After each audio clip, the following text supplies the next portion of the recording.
چەرمسازی یان وەک سنەیەکان دەڵێن سەرڕاجی سونەتی یەکێکی ترە لە پیشە و کارە دەستیە دێرینەکان کە تا ئێستاش لەم شارەدا ماوەتەوە.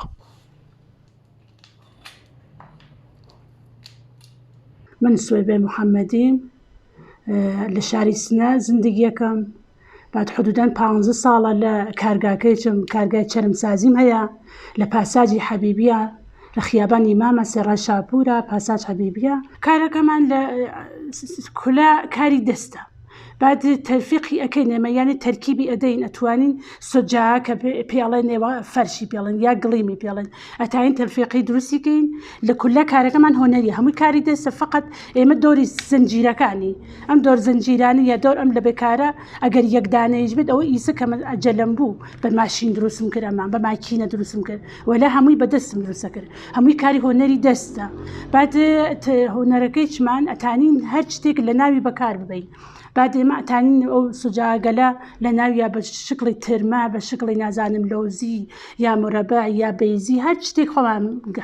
حەزمان لێبێ وەکو مەساڵەوە کارانە وەکەو کارانە یا مەسەڵ وەکەو کارمان ناسنامێ ملی گردووە لە ئێران کە توانین زۆر چت لەنا یا پارچە قماش بەکار ببین لە ناویە کە نەخی بێت تەبیعی بێت نەب مەسەڵ پلاستیک نا هیچ چێ پلاستیک لە ناویە بەکار نابین فقط هەمووی تەبیعی.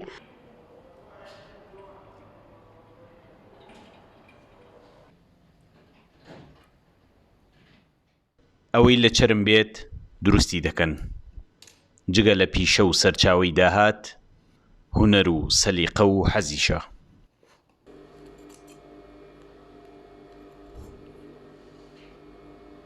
کارەکانمان بە عینوان کادو ئێوەن ئێدەن بە مەسەڵەن قۆم و کەسەکانیان یا مەسن ئەوانە کە فامیلەکانیان دوور لە وڵاتن لە کشوەرگەل خارجان ئەکسەرەن فریان تێن بۆ ئێرە زۆرتریان تێن بۆ ئێرە مەخسوسن بە خاطر گڵیمەکان بەکاری تێنی نێمە لە ناو کارەکەمانە کە شاری سنە یعنی ئەو کارمانە چوون لە بان سایتەوە ئێوە سەرچیکەن ماسی دەرهەمی سنە ئەیتێرێت بە خاطر ئەوە ئێمە ئەوە لە ناو کارەکەمانە دێرین بعد ئێمە مشتری خاسمان هەیە بعد کەسانێکی تێن بۆ ئێرەم کارگەلێمە ئەسێنن ئەزانن لە هۆنەر چییە.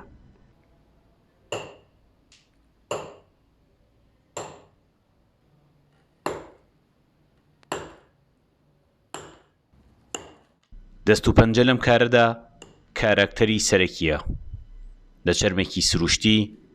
کەرەستەیەکی سروشتی دروست دەکرێت.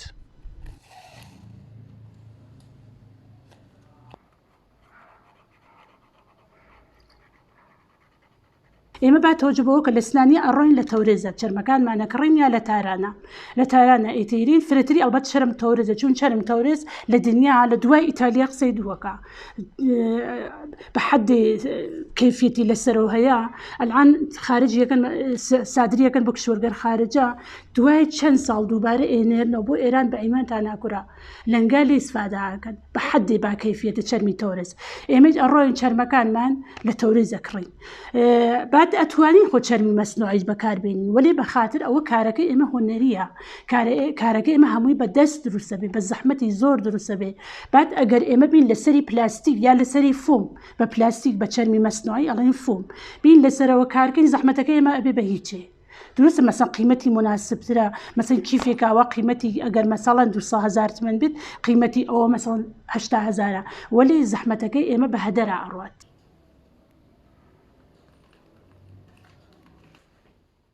مێژووی ئەم پیشەیە لە سنەدا کۆنە ئەوەی هێشتا هێشتوویەتەوە خواستی خەڵکو و بەردەوامیدانە بە هونەرەکە.